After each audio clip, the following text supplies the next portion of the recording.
Peace starts within yourself, within your energy, being real with how you're feeling, taking space in your day.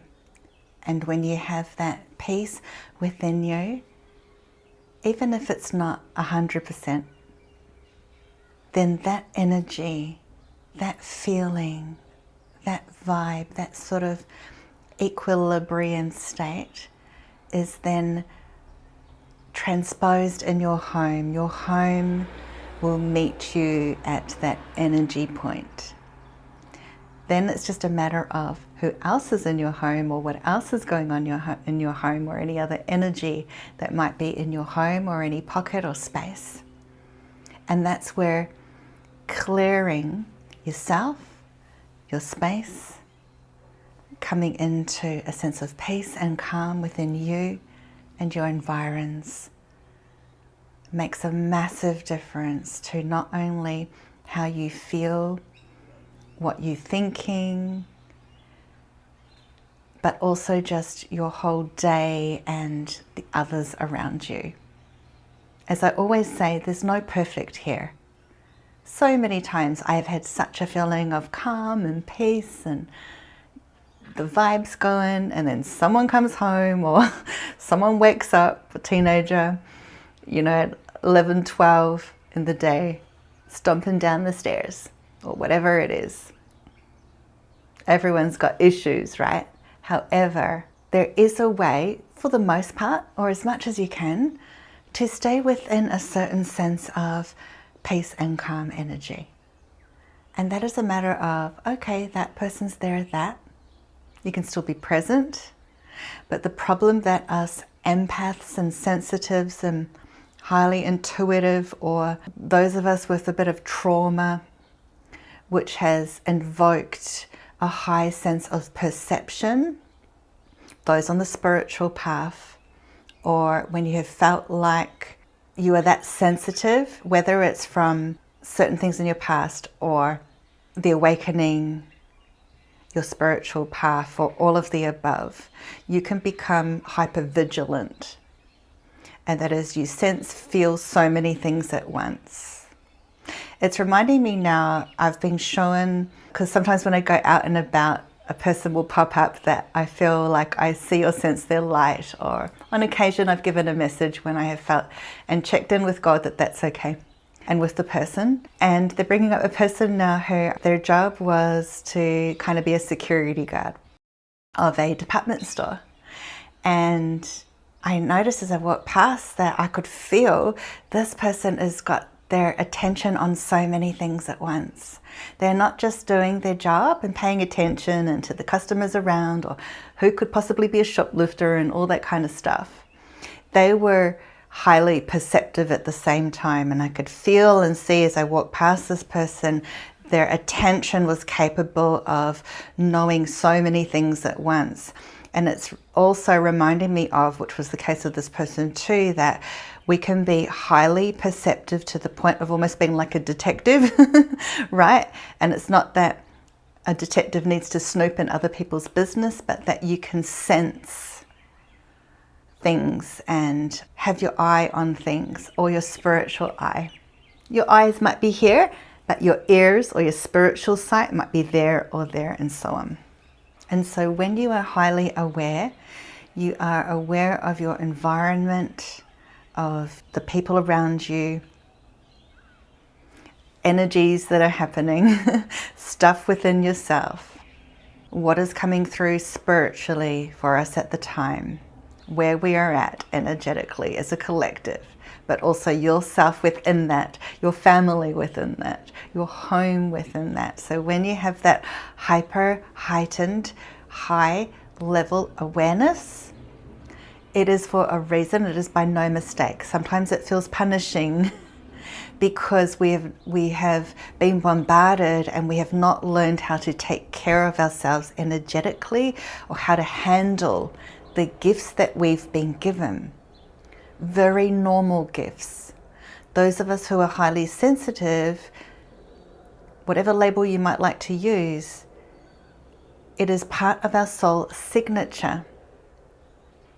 And so that's why coming into peace, into requiem, having those moments of calm, moving into awareness from a grounded place, not only brings us back to ourself and settles our system and your home system, your family system, but also it allows you to open up to the higher awareness that is there for you.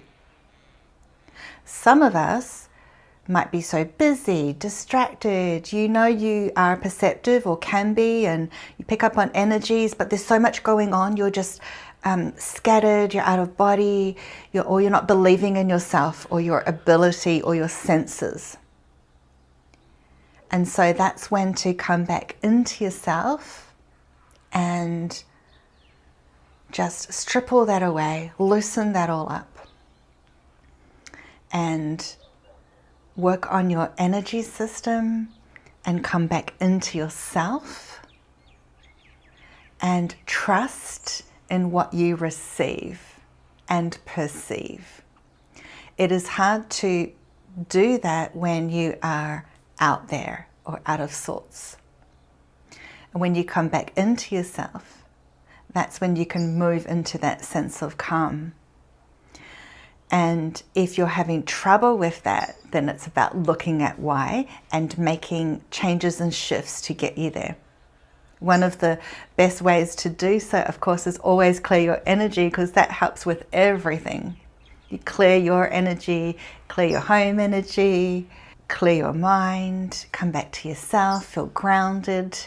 And when you're in that presence, everything then gains clarity, and you feel a sense of being more aligned, more neutral zone rather than hyper reactive, or like your body system is out of whack or it's overwhelmed, or your nervous system is under so much pressure and you are not stabilized. So stabilization can come through clear energy and grounding and coming within yourself and getting real.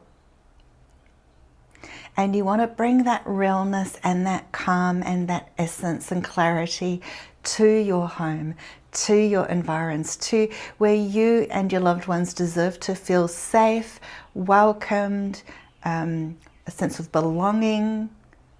We feel that sense of belonging when we're connected to ourselves, when we're feeling secure, and with source energy, with God, when we're aligned, when we're feeling that spiritual presence and safety, and that presence and safety within us. And then that helps the people around you and your home environment also. And then when you notice things are out of stabilization, then it's about, okay, your awareness, honing in, what needs to shift, change, addressed, whatever it is. So that we're not all running on different avenues, on different stations, or when there's avoidance happening, which is an energy of its own that can be disruptive, that can make you feel unstable as well. So many things. Your calm state of presence makes a huge difference in this world that is so filled with drama and hyper energy everywhere and information, absolute drenched overload. It's too much.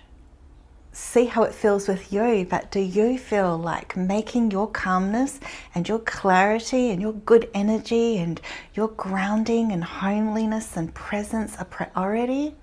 Is that a priority for you?